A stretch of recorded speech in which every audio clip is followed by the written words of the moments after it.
నీ లక్ష్య సాధనలో నువ్వు పడుతున్న బాధలు ఎవరికీ అక్కర్లేదు. నీ కండ్ల వెనుక కన్నీళ్ళు ఎవ్వరికీ పట్టవు. నీ మనస్సుకైన గాయాలు అస్సలే అవసరం లేదు. కానీ నీ వలన ఒక చిన్న తప్పు జరిగితే 100 నోర్లు మాట్లాడతాయి. ఇదే జీవితం. రెండవది, ఎప్పుడూ లేనిది ఒక్కసారిగా ఒకరి తప్పులను ఎత్తి చూపుతున్నాము అంటే వారి నుండి దూరం అవ్వడానికి ప్రయత్నిస్తున్నామని అర్థం. మూడవది, జీవితం మీద ఆశతో కాదు, కసితో కోపంతో బ్రతకాలి. ఇక్కడ బతకాలంటే యుద్ధం చేయాలి, పోరాడాలి. భయపడినా బాధపడినా మన జీవితం మనల్ని ఈ ప్రపంచం నుండి దూరంగా విసిరేస్తుంది. నాలుగవది, నీ కన్నీళ్లను ఎవరూ గమనించకపోవచ్చు, నీ బాధను ఎవరూ గుర్తించకపోవచ్చు, నీ కష్టాలు ఎవరూ తీర్చకపోవచ్చు.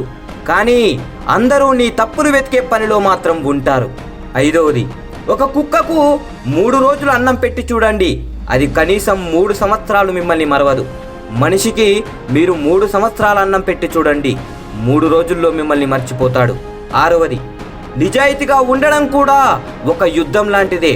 యుద్ధంలో ఒంటరిగా నిలవడం ఎంత కష్టమో సమాజంలో నిజాయితీగా ఉండడం కూడా అంతకన్నా ఎక్కువ కష్టం. ఏడవది, చేసిన తప్పును ఒప్పుకొని సారీ చెప్పేవారిని ఎప్పుడూ దూరం చేసుకోకు. ఎందుకంటే అలాంటి వారు నిజాయితీగా ఉంటారు. వాళ్ళ ఈగో కంటే మీకే ఎక్కువ విలువిస్తారని తెలుసుకోవాలి, అది బంధమైనా స్నేహమైనా.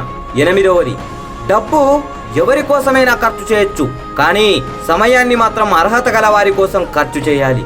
తొమ్మిదవది, పేదవానిగా ఉన్నప్పుడు నిజాయితీగా ఉండడం నేర్చుకో. ధనికునిగా ఉన్నప్పుడు సామాన్యుని వలె జీవించడం నేర్చుకో. అధికారంలో ఉన్నప్పుడు వినయంగా ఉండడం నేర్చుకో. కోపంలో ఉన్నప్పుడు ఎక్కువగా మాట్లాడకు. ఇవే జీవితంలో నేర్చుకోవలసిన ముఖ్య సూత్రములు. జై హింద్.